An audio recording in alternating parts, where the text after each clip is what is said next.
subscribe to my YouTube. My thing to you is, what place on earth, what place on the internet does any other culture come to Black culture for permission to do what they're doing?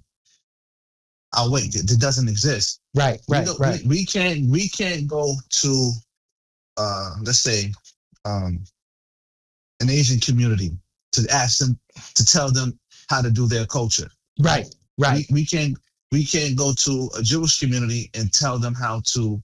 They come to us for permission to do their music. Right.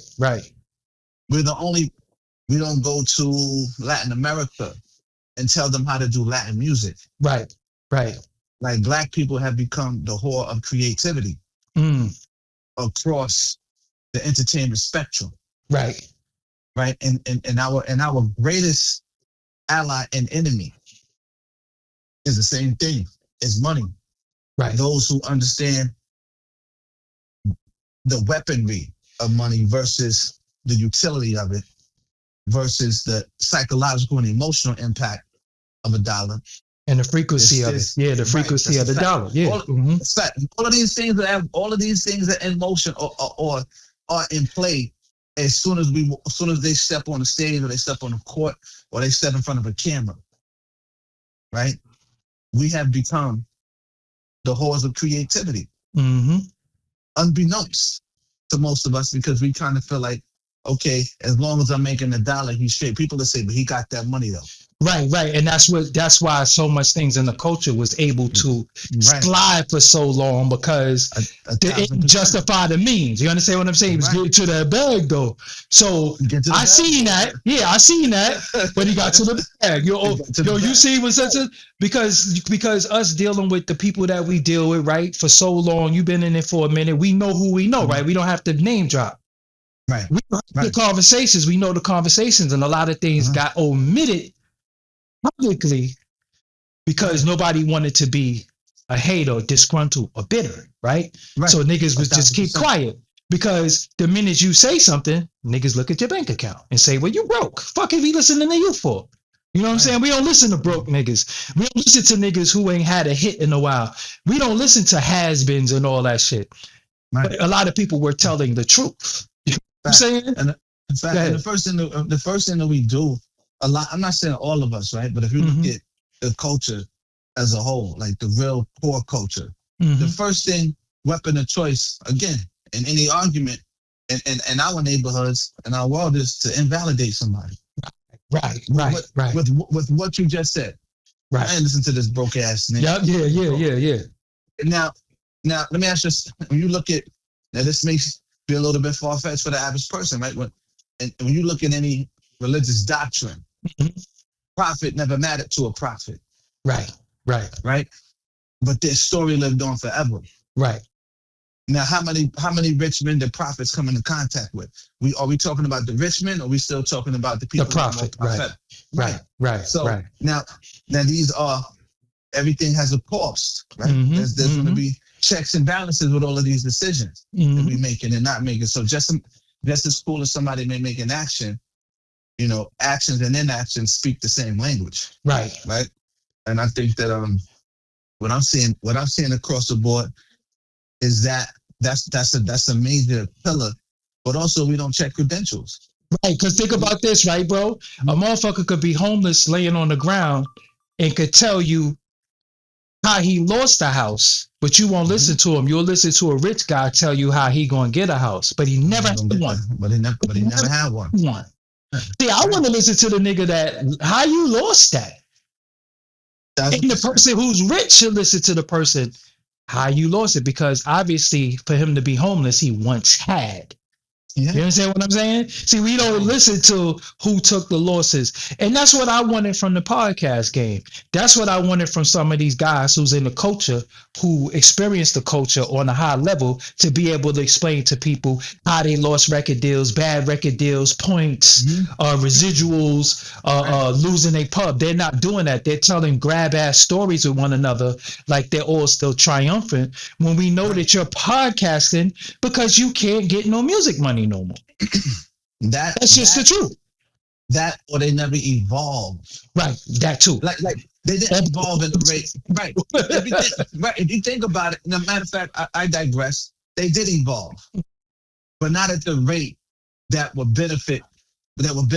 Like OG said to me, and people have been seeing this floating around the internet. When you're young, you look like your parents. When you're older, you look like your decisions. Now, a lot of these artists are now looking like their decisions they made 10, 20 years ago. Now they're seeing the grim reaper or the recoil, not even the reaper, the recoil of their lack of evolution.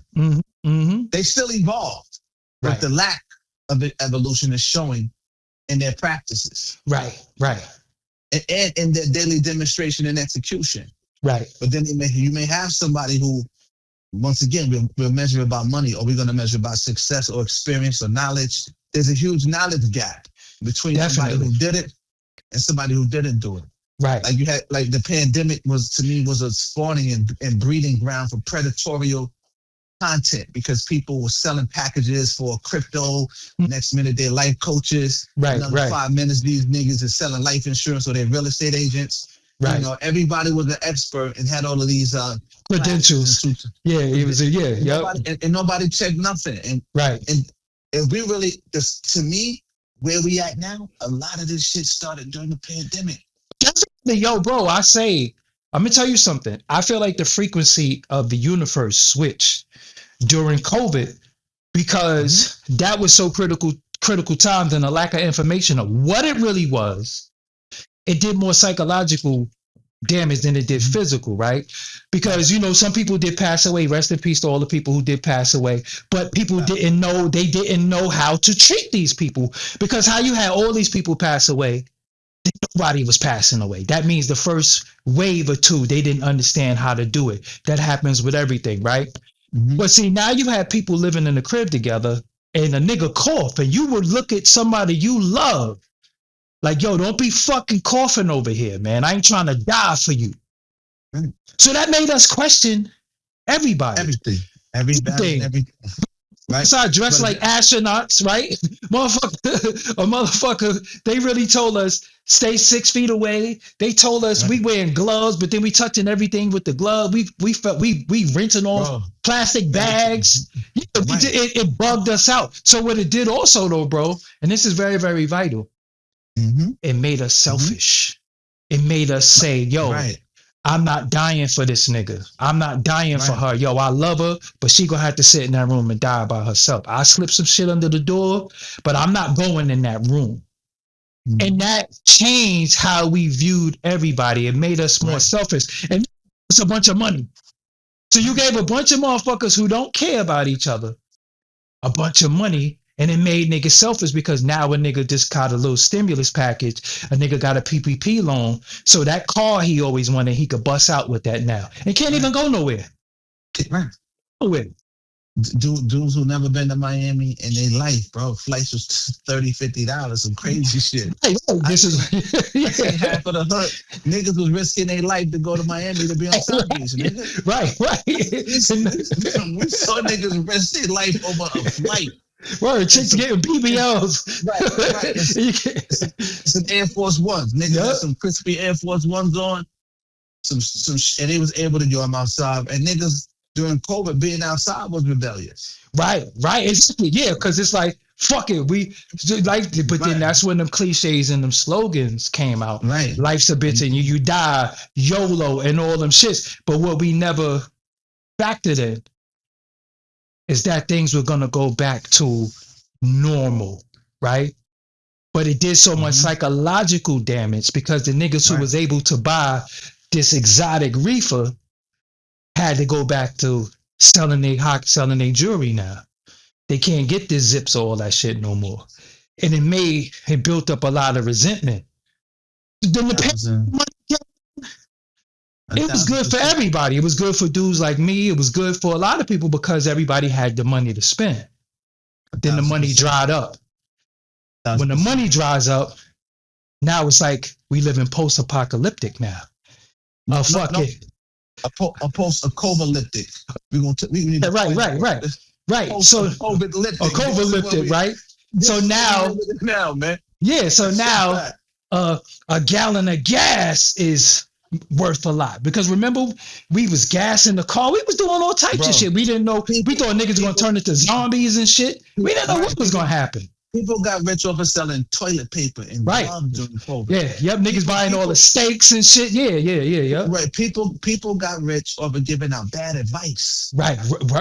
Still doing that to this day. COVID taught our officials, our local government, our so-called leaders or whatever.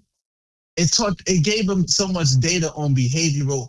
If so much behavioral data was gained during COVID. Right. Nobody was talking about this. There's 5,000 data points. There's 5,000 data points that everybody with a profile on the internet minimum. You know why that's important too, bro? Because I think what a lot of people don't know about yourself is me as well. Not only are we analytical in our viewing, our thinking, we're also analytical with the numbers. Right. And we know about them fake numbers because people might not know that we will send numbers to each other. You see this? You see these specs right here? You see this? Not the fake numbers. We talking about that shit, that undercover, based off of what you do for a living, right? We don't have to indulge in that. And what you do for a living.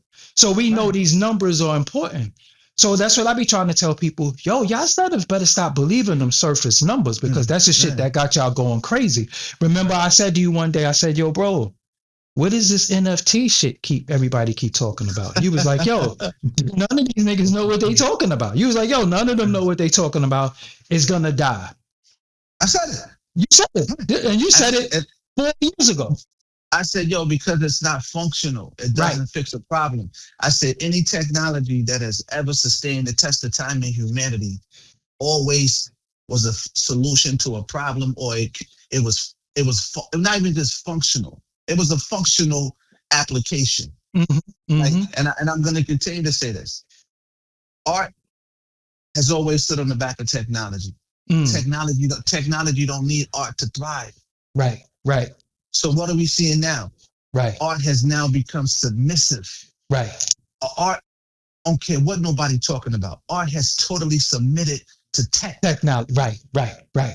But what people fail to realize is always stood on the shoulders of technology. From the jump, the first string on a guitar was a technical advancement. The first keys pressed on a fucking piano in the cave, wherever it was made, was a technological advancement. Right, the paintbrush. Yeah, the paintbrush was... The paintbrush is a technological advancement.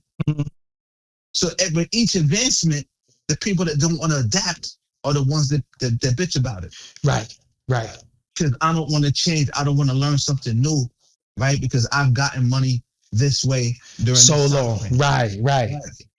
And once again, we don't really.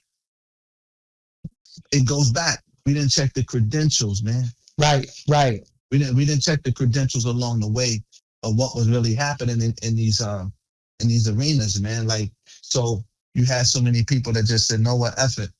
I'm going to be a self-proclaimed expert, and I pray they believe me."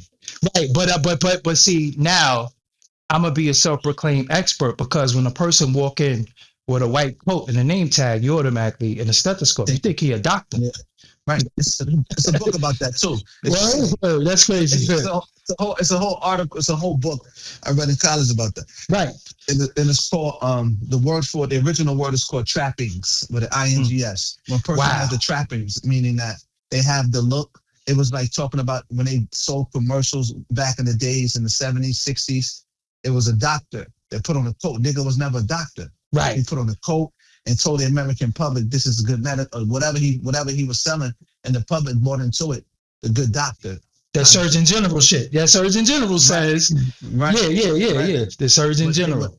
Right, but they were never technically doctors. But we bought into.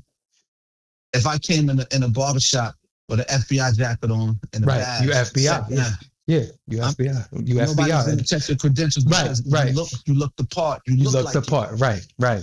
So, and that's what our culture became. And that, but I always say you have perception, and then you got reality. Most people, reality is based off of what they perceive, not what they really know. And that's what COVID became a breeding ground for. But bro, we now see the residual effect of that in motion, and it's never going back.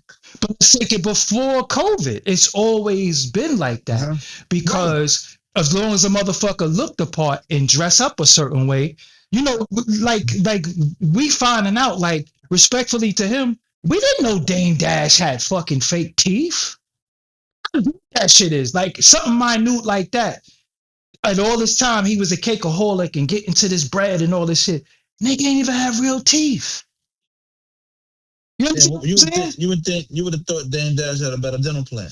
This is the point exactly, because he was able to dress it up. And what the reason why this is very, very critical is that we were taught to follow trends and perception, right? So we saying, yo, I got to change my sneakers 2-3 times a day. And now you going on a limb to change your sneakers. You going on a limb to stay fly and stay fresh. And you don't even know a nigga teeth ain't even real, and he ain't even got no good dental plan. You understand what I'm saying? Right. And think about this. He could have easily afforded it. But these things are not priorities. Yeah, priorities was it fucked up. Priority or importance, because in the music business or entertainment alone, it don't come with music business is the only thing without a union. Right.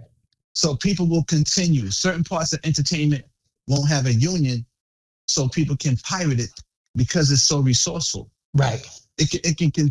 This is the most exploited thing on one of the most exploited things on the planet, and we allow it because as long as you get in the bag. Right, but let me ask you something though, because this is critical to me, because I was having this conversation.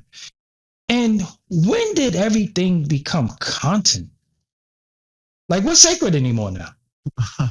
Like, listen, once again, this is post-COVID-liptic, nigga. Right. This is a COVID-liptic. This is what my personal theory on it. It became content when it was no longer called big data. Big data. Break that down. Big data. Okay. In 2016, 15, these companies didn't even know what to do with all these big data pools they had. Okay. So meaning that they had a ton of information about people and things, places, and things stored on these servers and let's say these data warehouses. Right. Servers and et cetera. All of this data, but they was trying to find a way to monetize it. Right. So what better way to monetize it? Okay, cool. I can sell if you swipe your card, I know what bank you using. I know what hair products you're buying. I know what you eat at. I know what. Now this data, this is an example. This particular data is now is for sale to the highest bidder. Right. Your behavior, your movement. Right. So now, the Facebook, when you hit like, when you hit emoji, because when you go on Facebook, it says how you feeling. Right. So they started, because we from the back end, when you type sad, that's a keyword. So now you start seeing these Paxil ads and these Lexapro ads and all this shit. Yeah, So it to even trickle down further, I now know what this average user, where they buy their hair products or food they buy, the grocery store. And what did that tell the grocery store? It tells that grocery store when the grocery store is buying the data, or the person doing the data, the true data analytics. Not people use the word algorithm out of context so much they even change what that means now. Right. So algorithm is a set of steps that you use every time to get said result. Right. It doesn't change when you press a button or the algorithm is switching on me. It's not switching on you because you looked at. That's a whole nother conversation. Right. But what I'm trying to tell people is, once they figured out, cool, I can sell this to a credit card company. I can sell your behavior to the grocery store. I can sell it to ad places. Movies, yep. Everywhere where you bought that product, I can now go back to that. I can go back to the distributor of that product and be like, look, you got X amount of people in New York City in this 5-block radius that bought 20,000 bottles of, let's say, Cantu or Carol's daughter. Right. You might want to put more product in this neighborhood. Well, how do you know that? Because I got the data to support it. Right, and that's how we know they know how to buy, send cases of Ciroc to this liquor store because it's selling out. Right. So now they're looking at, but people think none of this stuff is tracked. Mm-hmm. And this shit goes all the way back to when Edward Snowden said some shit about they were selling your cell phone data 10, 12, whatever, X amount of years ago, and they chased him out. He did this huge leak about our government, right, and sought asylum in Russia, and can't even come back. But even when he did that, the people around the globe said it was an act of valor. It was honorable. Mm-hmm. No, it was an act of honor. It was an act of valor, right? So now he got nominated for a Nobel Peace Prize. So as he got nominated for a Nobel Peace Prize, in the same breath, he got nominated for a Nobel Peace Prize. He now becomes like a freedom fighter for the things that he told people about 8-10 years ago. Is this the WikiLeaks guy? No, yep. Yeah. Okay. Yeah. Yeah. So now the things that he talked about 10 years ago, beefing with the government, telling people, the telephone companies doing y'all dirty on the back end, right? Selling what I mentioned earlier in the conversation. There's 5,000 data points or better to each person that has an account on anything. If you have a profile on the internet, there's 5,000 data points to your name on average. Right, because that's why they want bio, location, zip, everything. Right. They want right. So now I know how you're moving. People think, they think they're hiding their phone from people, but you can't. You can get a privacy screen, but every time you click a button, you're carrying. You entry. Yeah, you made an entry. Yeah, you made an entry into a data pool. Right. Right. And that's on somebody's server. So, but we never read the fine print. Right. Yeah. We think we own our IG page. We technically think we own our YouTube page. No, we on borrowed time.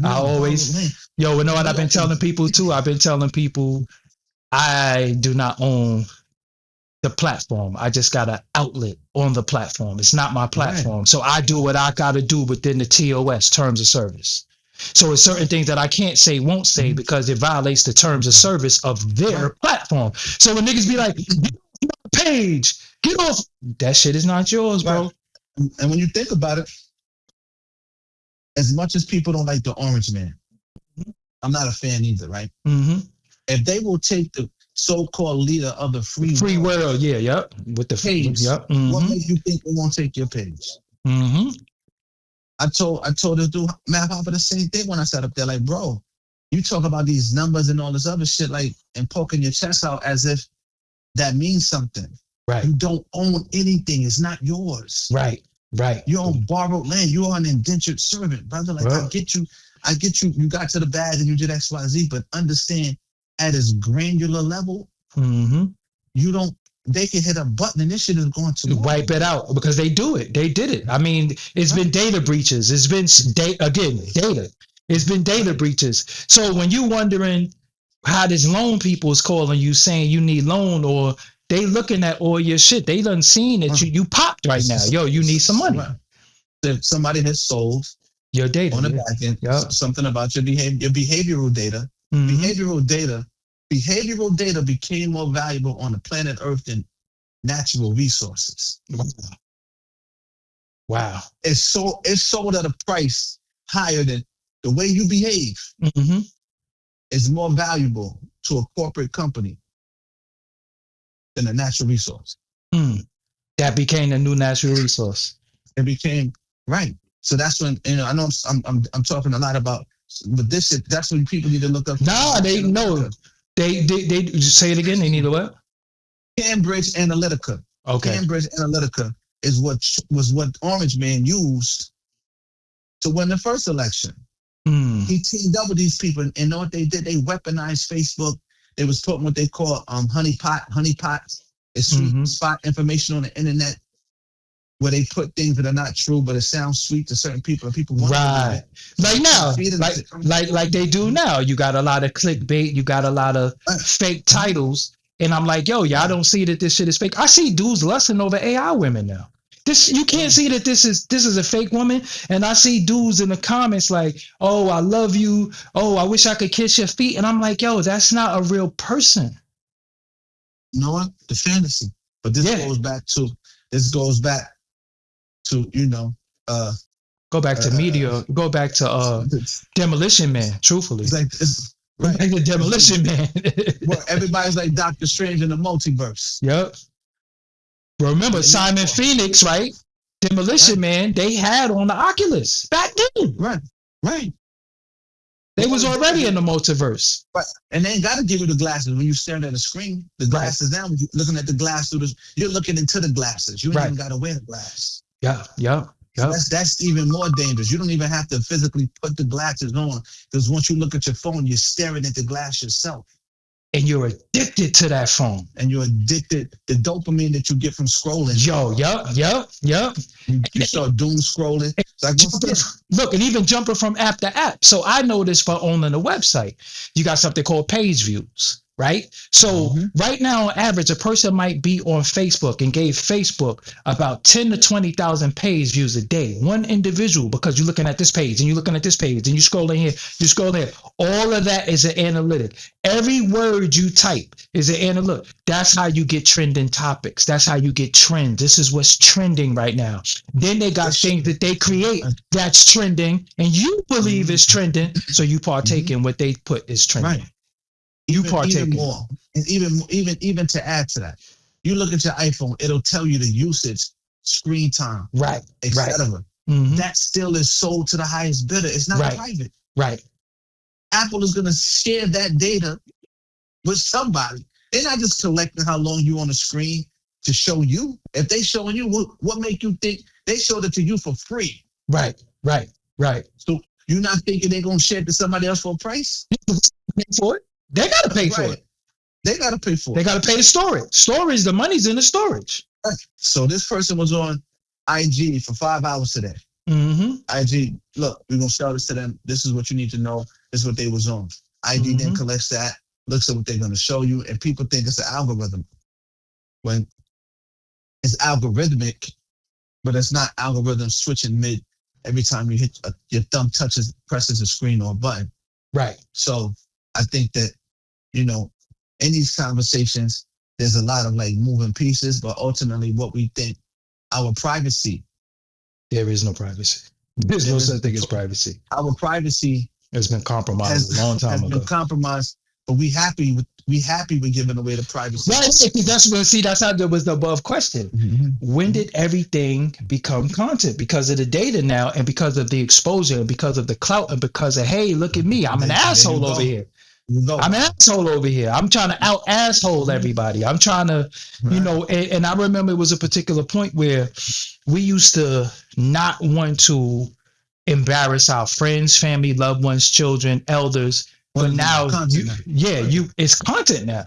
Why? Because of what you said. Great analogy, bro. Think about it. Let's connect that. We can connect that right here, right now. Go ahead. What was once privacy? Right. Or private is what you just said it is now. That was the switch. Right. Things that will be done in the privacy of your own home, never recorded. Dudes recording a girl in underwear. Right. Yep. Girl got a fat ass. Yep. Yeah.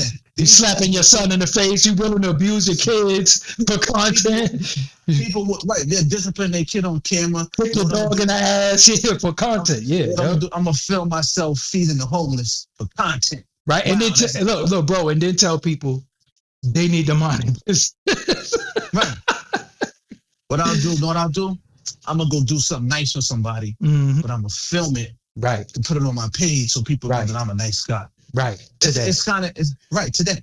Right. This moment. So, I'm going to go give out turkeys. Make sure you bring the camera, man. It's content. Let people know, things that I don't normally do that should be private. Because when the word is altruism, altruism, altruism. Altruism is the act that when you do that act, you don't want anything back from it. It's the most purest form of giving. Right. One time, I'll cut your wisdom real quick, right? One time I was on live. I was walking down Atlantic Avenue. I was on live, and the dude got out the train and said, "Brother, could you buy me something to eat? I'm diabetic." And I could have filmed the whole thing. I said, let me get off a live, because for him to humble himself and say that he's hungry, that's embarrassing to me, because I don't know if I could do it, right? So I said, let me get off live. I'll take you to get something to eat. You know what I'm saying? And then I took him to get something. He was trying to get a soda, and I'm like, nah, man, you diabetic. You can't get no soda. But I've never filmed an act of kindness because I believe in paying it forward. See, like even myself in this culture, right? You watch me. I've known you for at least 15 years, right? I've known you for a minute, right? Each other in the flesh, because that's different. We don't have an internet relationship. We have a physical around each other presence relationship, right? Right. I look at sometimes like what I was doing then, niggas didn't foresee what's happening now, but I foresaw it then. I knew that. And I'm going to concur that statement, because you, even then, you called me a digital boss back then. You said you were a digital boss, like a digital kingpin. Yep, is what I said, because and digital kingpin, digital boss, because a lot of dudes didn't have the foresight, and guess what they didn't have, bro? They didn't have the courage. Right. They didn't have the courage to stand alone on a digital landscape as a person of color, competing and with not others. even with so many others, that, and it wasn't even about being technical or digital, right? Per se, it was about just seeing the evolution of where this was going. You said that years ago. Right. Because that's what took me off the DVDs, and I went digital. That's why I left the DVDs. And when we did Forbes DVD, the DVD did not stand for physical DVD. It stood for digital video on demand. Right. You understand what I'm saying? That's where we had the foresight to see. And then I knew the game was going to go to interviews, long form interviews. I knew the story. Yeah, I said it there. I knew the story was going to shape the culture, and niggas was laughing at me, and niggas was like, and the same dudes that laughed at you and didn't want to do an interview with you are now doing what you did and doing what you do. Yo, do you know the Let's Rap About It podcast? I interviewed every last one of them. Jim Jones, Mano, Fab, and Davies. You know what I'm saying? But the point that I'm making with that is that, you know, when we looking at the culture where it's at right now, the one thing that I did that a lot of people are afraid to do is I put up money that I didn't have, and I sacrificed to sit where I sit today, right? I never got that bag from somebody, because once you take that bag, now they're in control of your comings, goings, and your sayings. So let's say realistically, because it could be cap and it could be, but look at how the so-called landlord says, I gave Jim Jones this building for 50% of his shit. Now, if his shit becomes worth 50 million, you mean to tell me this dude get 25 million, you got to split 25 with 4 other dudes? That means he got more of y'all shit than you got.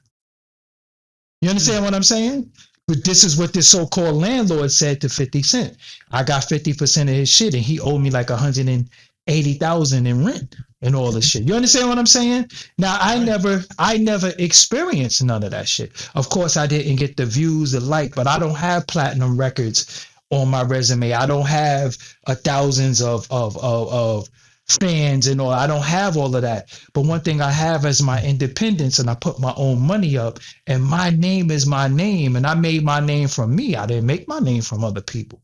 And I'm saying all that to say to anybody out there that can hear my voice, don't be afraid to gamble on yourself.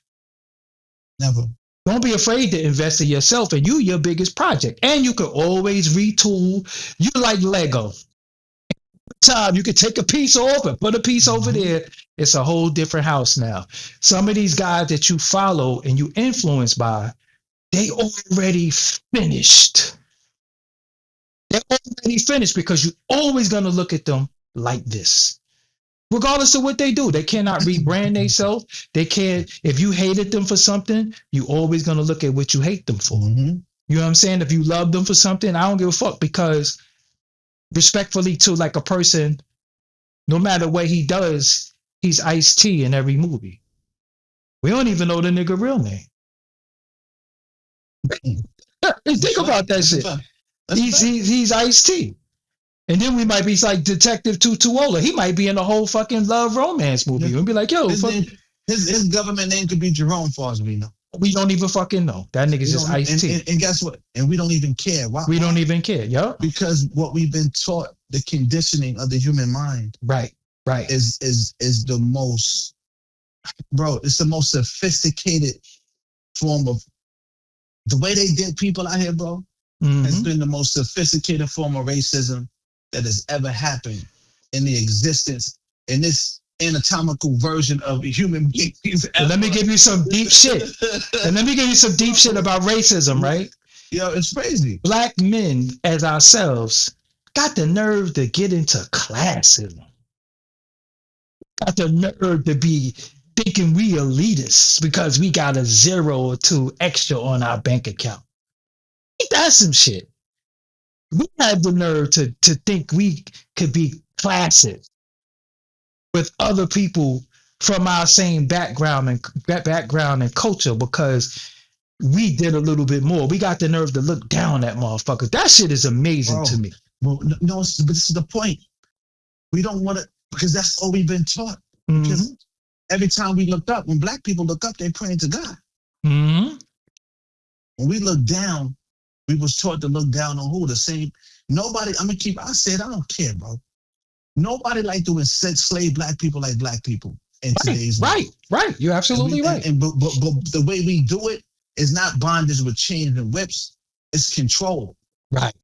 I can control you because I got more than you, or I'm assuming I got more followers than you. I can control you. I got more money than you. I can control you. I got more access. What I'm not gonna do for you, potentially, you better stay online because potentially I might not do this for you. So I can't say this said album is whack because I eventually want a beat from this famous producer, or I'm not gonna say this album is whack because I might want one of them legacy albums. So I'm not gonna be truthful. And that's what I was trying to tell people about myself. I am free. I'm free to speak freely. And now I know niggas are jealous of my freedom. Right. Because why? Because if they say something, they risk losing a relationship that they don't even what's scary as shit. But let me give you something that's scarier. Niggas is scared to lose a relationship that they don't even got. And the people they know, they treat like shit. The people who was there for them, the people they know they could depend on. Right now, you got somebody that you could call right now and say, yo, bro or sis, blah, blah, blah, blah. And they're going to say anything for you.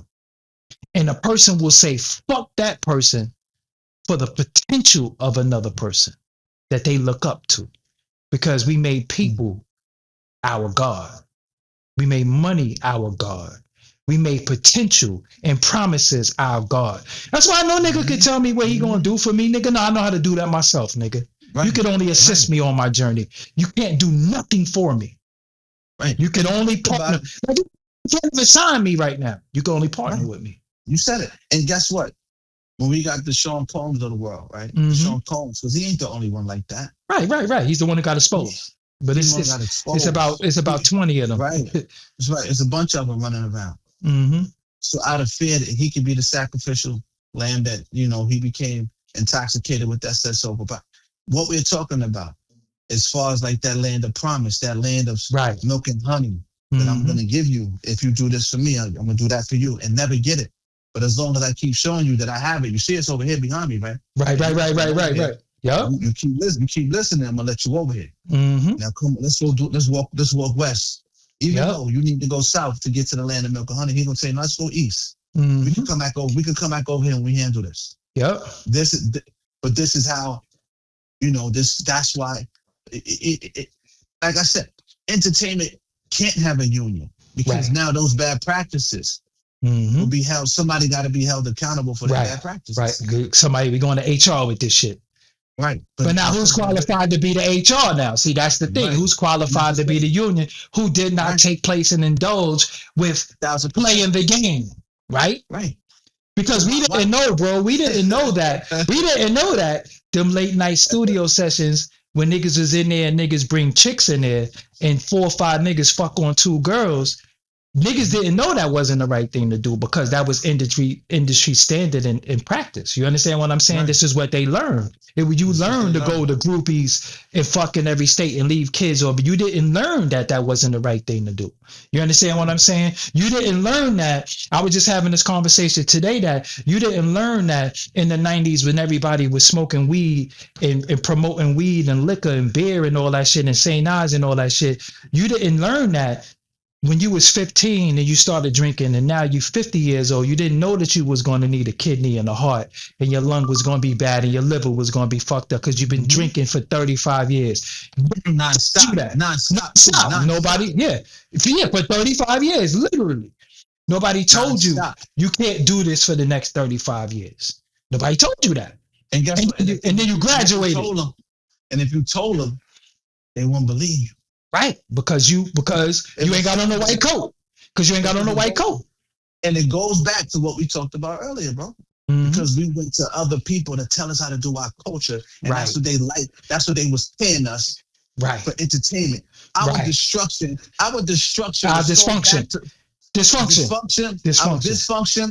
dysfunction and our own and destruction was sold to us as a form of entertainment and the rest of the world. And we kept perpetuating the shit for and we bought it and we buy it from them. Yo, how could I help you destroy me? How could you sell me my destruction?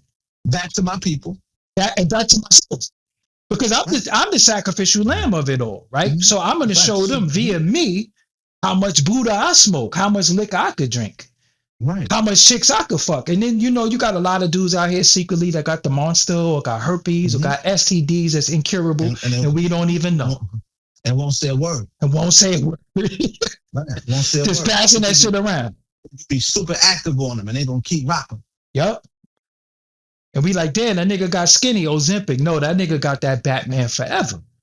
You understand what I'm saying? Even a health nut like myself in the physical realm of exercise and eating a certain way, I was seeing people lose weight and I was like, damn, how the fuck that nigga? That nigga look good. I didn't know niggas was just cheating. Nigga not even diabetic.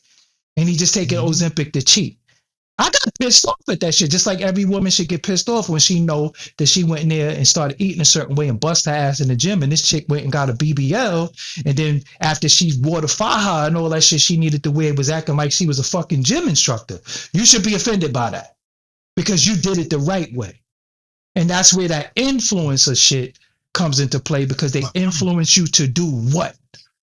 A bunch of nothing. And know who said it? And people thought he was crazy. Ray J said it. Right. Ray J said, I forgot where I seen it.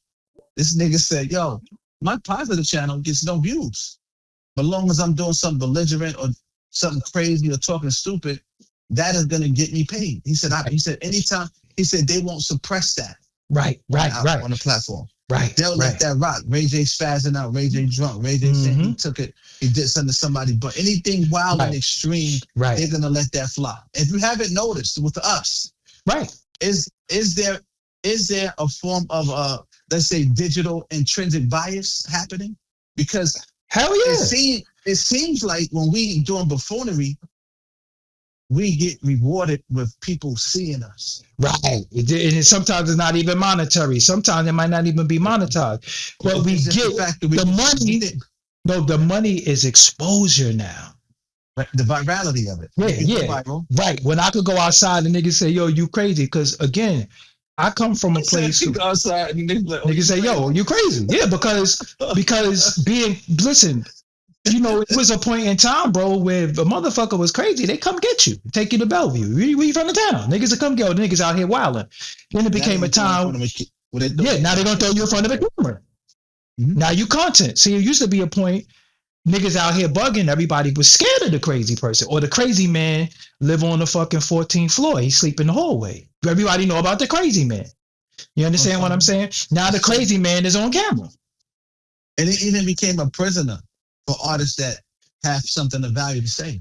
Right. I've even been in that personal conundrum, right? Mm-hmm. I say, yo, let me go do an interview on this platform because I feel like I can speak to certain topics. Right. Nobody want to hear that shit, Sharif. I've had men, word the mother. That's what they said to me. Word, yep. Nobody want to hear that shit. Who you kill, who you dislike, who beats is whack, what bitches you got. Come on, man. Come on. You're going to have to give us something to sell. Right. We can't sell vital information. Nobody wants to kill a nigga. I want to know how you caught that AIDS, my nigga. But I figured out how to introduce it now. Mm-hmm. And I'm gonna tell you one way to do it is to be dynamic and be rebellious and be unapologetic about it. I'm gonna leave those words, but people can figure out what they want to figure out. But you gotta have the courage you gotta be courageous enough to speak truth to power. That's why what you just did, you just defined me. That's why it's called Doggie Diamonds, no filter. Within the TOS, I'm going to say what I can, but I really don't give a fuck about how people feel, because pop culture does not dictate my everyday. It has nothing to do with me doing my laundry. It has nothing to do with anything. And I know how destructive things are. And I'm just like, yo, hold on. And I said this when I was on Drink Champ. I'm not walking into a room with a fucking elephant and I'm going to act like it ain't no fucking elephant in there. I'm saying something. That. Look, y'all don't see this? Yeah, y'all don't see this fucking elephant? The elephant just shitted. Shit, it stinks in here, but we've been taught. Don't say nothing. You're gonna fuck up the money. You fuck up the money. And when you prove that you'll fuck up the illusion, you can't come. You can't come. Now you're not invited. Because what people don't know is that, go ahead. What you gonna say? No, but the question is this. Mm-hmm. I always go to one of my favorite artists and human beings that I never met. It's Bob Marley. Right. I look at his decisions he made outside of the bedroom. Mm-hmm. Okay. Right? Okay. That was one of his demons, and everybody we know that was one of his demons that got. He loved the chicks, right? Yeah, got exploited. Mm-hmm. But the courage he had, right? The poise, the fearlessness to speak about things in a manner, in the way he would package it. He was talking crazy to these dudes on camera, but because of his verbal posture, right? They took it as if he was being smooth, but he really didn't care what they was talking about. Like, what is riches? Right. What is that? What is money? What is riches? Right. Yeah. What is riches? Yeah. But let me tell you something. But my analytical thing of Bob Marley was this. That shit, bro. And I'm not as great as he is, and I haven't accomplished what he has, right? So I would never try to put myself on his pedestal. That courage and that bravery, the trade-off was the women. You know why? Because that shit is fucking lonely.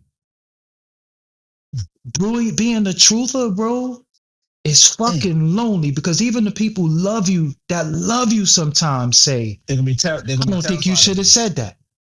Right. Oh, it's the truth. Like, my nigga, like, because we can have tab, right? We can have tab, we can have coop with it. Right. But sometimes, yo, man, I'd rather have that motherfucking ugly truth than that beautiful lie. I don't want to be lied to. Go ahead. And that's why I feel like I'm not gonna say I've been suppressed yet, but this, I'm speaking life into a lot of things that may be happening in the near future. Mm-hmm. Remember, I'm telling you this. Right. I'm speaking truth to it, Doggie. I'm just letting you know. You're gonna chuckle and be like, this nigga told me what he was gonna do. And when I package it, I've been studying the packaging of it. Okay, cool. Right. I'm gonna say something crazy to the point where, oh, did he just say that? Yeah, he just said it, but he didn't curse, he didn't do this, but he packaged it in a way and took a stance and dared them to say something. Like, yeah. Yeah, I said that. Right. And what? Now, because I said it, you gotta show and prove that what I'm saying is non-refutable. If it's refutable, I challenge you to refute it. To refute it. Right. But if it's a non-refutable fact, what is the problem? How would you try to cancel culture somebody who gave you a non-refutable fact? We're supposed to be a keep it real culture, right?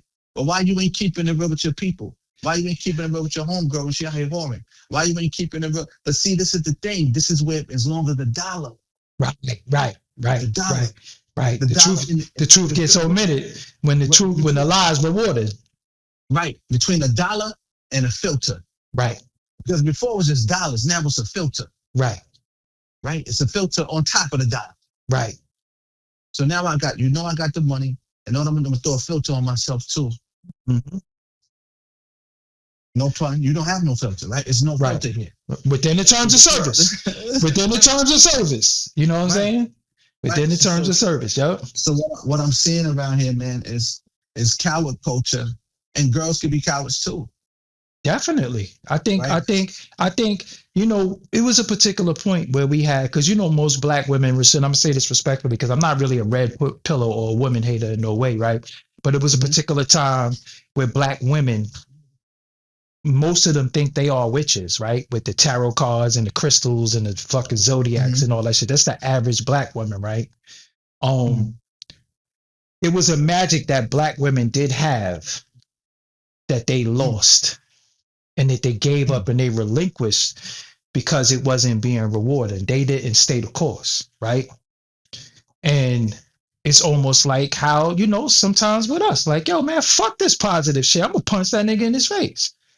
Because when you get sick or tired of it and you watch other people getting rewarded, so you could be a good, clean, and wholesome woman, take care of your children, whether you a single mother dating or you in a healthy relationship, your children, your family, and everything. But then you watch said woman show her fucking toes, and she told you, not that you saw it, not that you saw account balance, she told you she made $1 million in a day. You start to say, damn, I'm struggling, right? I got nice toes, or I show a little titty. You know what I'm saying? Nobody can touch me. It's not a big deal. See what they did because of the dollar, living from check to check, being impoverished, we started questioning our morals for the money. Right? OnlyFans. So now they created outlets to say, yo, show your titties. They don't get to touch them. Yeah, here goes the titties. So OnlyFans became the women's. OnlyFans became the women mixtape. Became the women mixtape. Think about that. And when did it pop? During the what? During the end. Yep. Yeah. Right. Yep. Yeah, because everybody was secluded in the crib and couldn't go out and earn. So now we were all forced to watch each other. That's what made some of these podcasts pop off. That's what with D Nice took off. That's when Versus took off. That's when Joper came. That's when all of this shit happened because everybody was confined to watching. Right. And then we didn't know what to give the viewers to view. So now you was just waking up to the unexpected. You got CNAs with fat asses and fucking BBLs and shit, and she work in a doctor's office, so she's a dental assistant and she got a big ass and she want to take pictures in the scrubs now. So she makes so much money that she say fuck my education, fuck my debt, fuck all that shit. I'll be able to pay all this shit back and I could push a fucking G-Wagon because I could just show dudes my ass. And then we're so deviant in these times, right, that we're buying into fantasy. Like I said, dudes is buying into AI women. And there's some shit that I'm going to say that people might think I'm lying, but the proof going to come out. A lot of these women you've been lusting over for the past few years are not even real people. This OnlyFans shit, it's AI women on OnlyFans now. They're not even real people. And they move, they talk, they do all these things. More people have been advanced. Like, so when they come out, say like a Sora, and you on there making yourself a fucking superhero and all this shit, you don't think it was people that know through the data that you're a deviant? You don't think that they know through your IP? Because nobody's using VPNs or anything like that, right? They got your IP. They know that you hit the porn site about 10 times a day. You know, they know you on OnlyFans. So they sell the data and say, yo, this is what y'all need to create. So they have think tanks. They have coaching groups. They have all this shit of how to get y'all for y'all money. And they know that you deviant. They know that. They know that said woman got 17 surgeries, but you eat with your eyes, right? We do eat with our eyes. We eat with our eyes. We don't detect smell. We don't detect tone. We don't detect none. We just eat with our eyes. You know what I'm saying? And one of the senses of food is smell, because if you could look at something, but if it smell like shit, you're not going to eat it. It could look good all it wants to. You could say it look good, but it stink. Like Limburger cheese or some shit. Like even with me, with like sardines and shit. I just ain't eating that shit because it stink to me. You understand what I'm saying? But now they was able to trick our senses, and now we only always want the sense of sight. So if all they do is package it and put it in front of you when it look good, you consume it. It was a particular point where people with the mental capacity that were old, that had the mental capacity of children, were called consumers. Look it up. People don't know that. Yep. They were called consumers, right? Yeah. So what do they call us? We're consumers. We consume everything. We take, like, there is nothing off limits to us now. We even consuming shit that is no good for us, whether it's food, because food is not always a physical thing that you could put on a plate or eat or bite. Food is also what you put into your brain. Exactly. Right. You know what I'm saying? Which is absolutely probably more dangerous.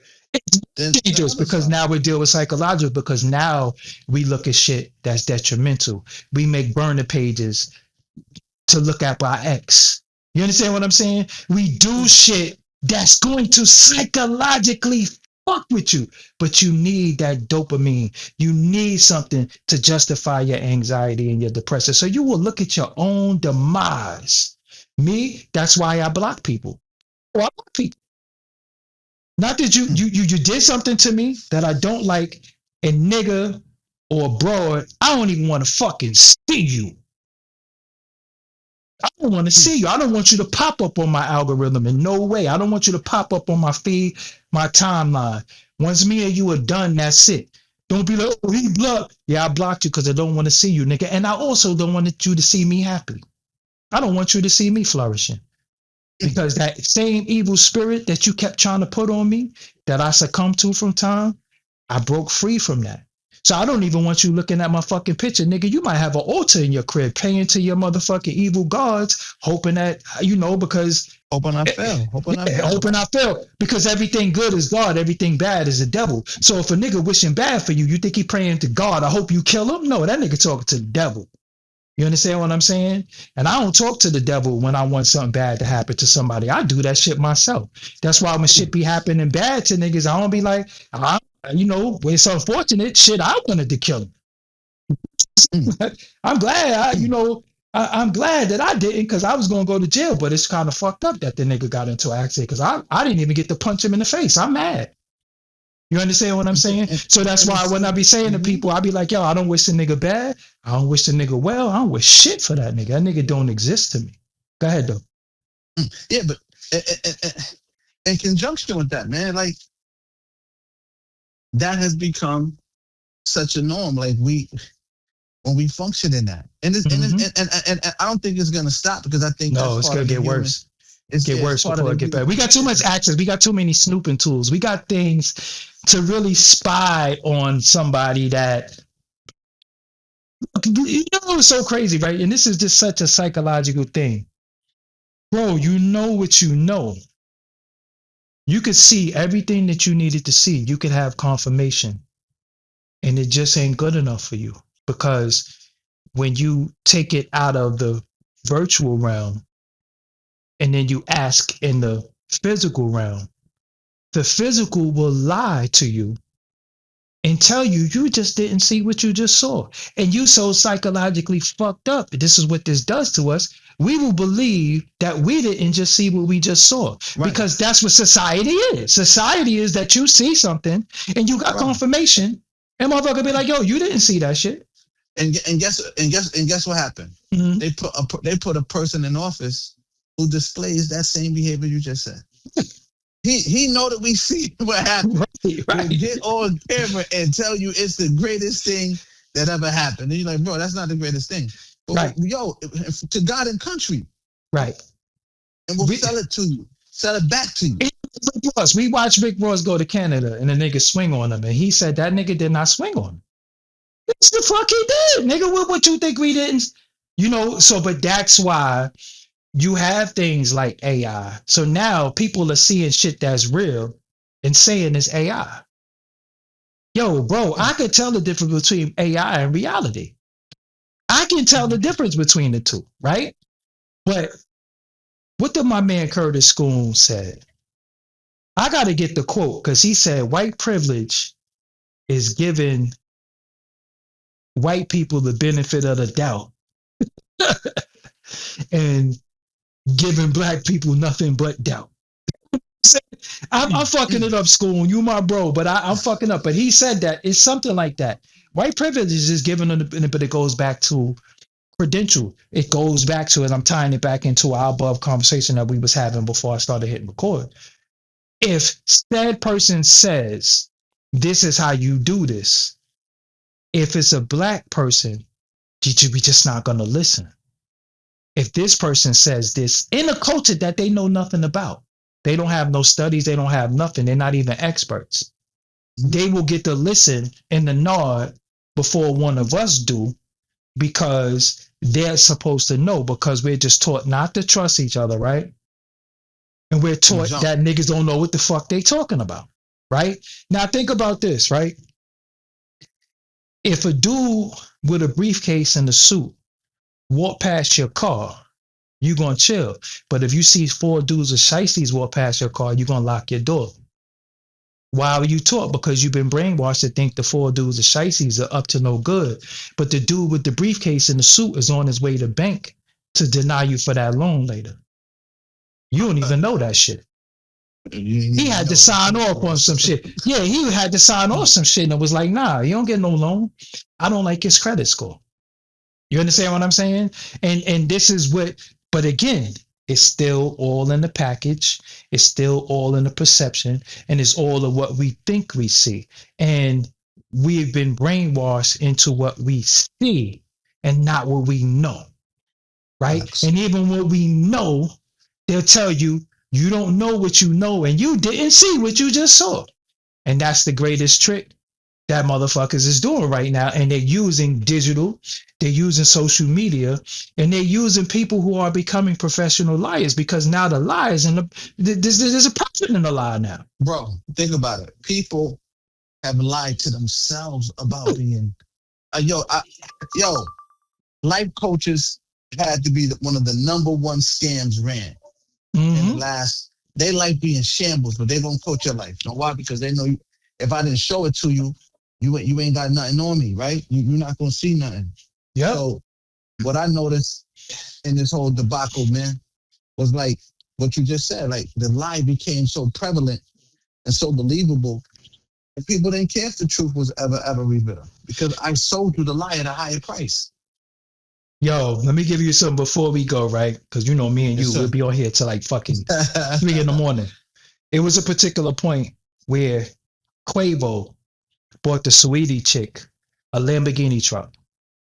Doggie Diamonds is somebody who people think it's always angry, bitter, mad. You know me personally, so you know that's not the truth, right? But the fact that I'm always debunking shit, I just look like I'm never happy, right? So when he bought her that shit, I said, no, that nigga got her some 3-month lease shit. And people was like, nah, he bought a Lamborghini truck. You know, the women, that's it. I want a soft life. You know, that wasn't the term at the time. It's probably something else. You know, now they got this soft life shit, right? Yeah, soft life shit, right? And 3 months later, that nigga took that shit back from her and took it back to the dealer. And I was like, I told y'all that was a fucking 3-month lease. You understand what I'm saying? Because some of us know what we know, but because I don't show what type of whip I got, right? Because niggas don't know what I got or I don't have.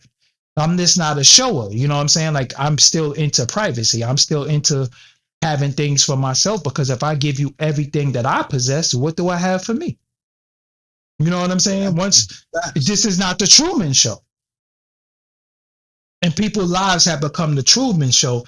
So more people know about you, the more they can weaponize you against you. And people do that. Weaponize you against yourself.